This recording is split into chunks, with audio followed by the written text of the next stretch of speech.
વડોદરાના city control સેન્ટરથી CCTV દ્વારા શહેરની પરિસ્થિતિને લઈને સતત મોનિટરિંગ કરવામાં આવી રહ્યું છે। વડોદરા મહાનગરપાલિકા અને પોલીસ તંત્ર દ્વારા શહેરના તમામ મુખ્ય અને નીચાણવાળા વિસ્તારો પર સિટી કંટ્રોલ સેન્ટરના સીસીટીવી કેમેરા મારફતે 24 કલાક સતત નજર રાખવામાં આવી રહી છે। કંટ્રોલ સેન્ટર ખાતેથી શહેરની પ્રવર્તમાન પરિસ્થિતિનું રિયલ ટાઈમ મોનિટરિંગ કરવામાં આવી રહ્યું છે। વરસાદને કારણે કયા વિસ્તારોમાં પાણી ભરાવાની ગંભીર સમસ્યા સર્જાઈ છે અને ક્યાંથી લોકોને સલામત સ્થળે ખસેડવાની કે સ્થળાંતર કરવાની તાતી જરૂરિયાત છે તે તમામ બાબતો પર ઉચ્ચ અધિકારીઓ દ્વારા સ્થળ પરથી જ તાકીદે ચકાસણી અને કામગીરી કરવામાં આવી રહી છે। આ કામગીરી દરમિયાન સ્ટેચ્યુ ઓફ યુનિટીના સીઈઓ સહિત વહીવટીતંત્રના ઉચ્ચ અધિકારીઓએ કંટ્રોલ સેન્ટરની સ્થળ મુલાકાત લીધી હતી।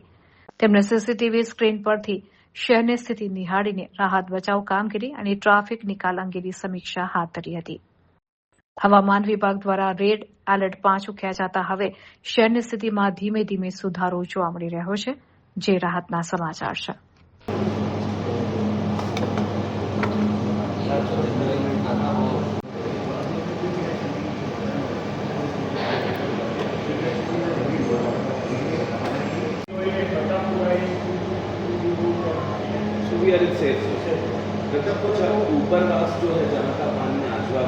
અત્યારે જે વરસાદની પરિસ્થિતિ છે એના માટે કલેક્ટર તંત્ર અને કમિશનર તંત્ર, સિટી એડમિનિસ્ટ્રેશન તંત્ર દ્વારા પૂરજોશમાં તૈયારી ચાલી રહી છે।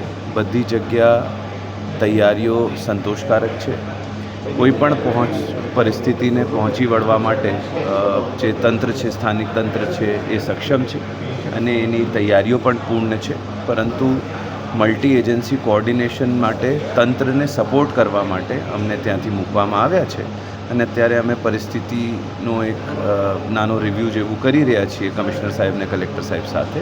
એમાં જે કંઈ અમારા સજેશન્સ છે એને આપશું, પર અત્યારે જે તૈયારી કરવામાં આવી છે બહુ વ્યવસ્થિત કરવામાં આવી છે બંને તંત્ર દ્વારા, અને બંને ઓફિસર્સ પણ જાતે ફિલ્ડ પર જાય છે અને ખૂબ એક્ટિવ છે।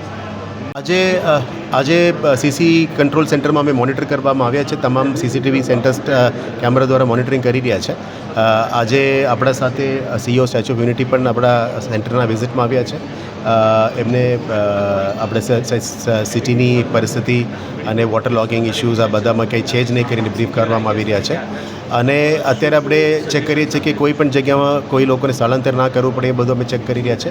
મોટાભાગમાં વડોદરા શહેરમાં રેડ એલર્ટ મૂવ થઈ ગઈ અને ઓરેન્જમાં આવી ગયું છે અને ઓરેન્જથી યલોમાં છે કાલે, એટલે આશા રાખીએ કે તમામ સ્થિતિ કંટ્રોલમાં આવી ગયો છે।